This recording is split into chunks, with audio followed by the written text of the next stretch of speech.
ಏನೋ ಆಯ್ತು ಗೈಸ್, ಇವ್ರಿಗೆ ಕೇಳೋಣ ಏನಾಯ್ತಂತ. ಏನಾಯ್ತಣ್ಣ? ಪೆಟ್ರೋಲ್ ಆಯ್ತಾ? ಕೊಡ್ತೀನಿ ರೀ, ನಿಲ್ಸಿ.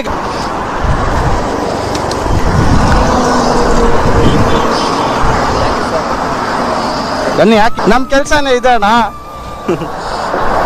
ಅಣ್ಣ ಇದು ಒಳ್ಳೆ ಗಾಡಿ ಅಣ್ಣ, ಇದು ಬಾಕ್ಸರು.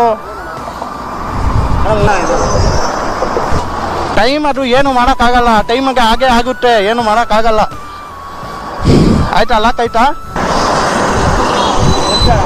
ಬರ್ತೀನಿ ಅಣ್ಣ.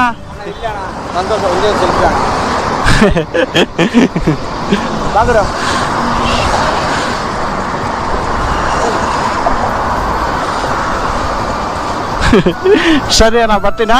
ಹೋಗಿ ಆರಾಮಾಗಿ ಹೋಗಿ, ನಮ್ಮ ಕೆಲಸನೇ ಇದೆ ಅಣ್ಣ, ಹೋಗಿ, ಏನಿಲ್ಲ. ಹಾಂ ಆಯ್ತಾ, ಆರಾಮಾಗಿ ಹೋಗ್ಯಾ. ನೋಡಿ ಗೈಸ್, ಪಾಪ ಎಷ್ಟು ಪ್ರೀತಿ ತೋರಿಸ್ತಾರೆ. ಸೆಲ್ಫಿ ತೊಗೊಂಡ್ರಲ್ಲ, ಅದೇ ಸಾಕು, ಬೇರೆ ಏನಿಲ್ಲ. ನಾವು ಅವರಸ್ಕರನೇ ಪೆಟ್ರೋಲ್ ಎಲ್ಲ ಇಕ್ಕೋದು, ಅವ್ರಿಗೆ ಆಗಿಲ್ಲ ಅಂದರೆ ಯಾರಿಗಾಗುತ್ತೆ ಹೇಳಿ ಪಾಪ. ಎಷ್ಟು ಖುಷಿ ಆಯಿತು ಗೊತ್ತಾ, ಅವ್ರು ಆರಾಮಾಗಿ ಹೋದ್ರೆ ಸಾಕು. ಯಾರು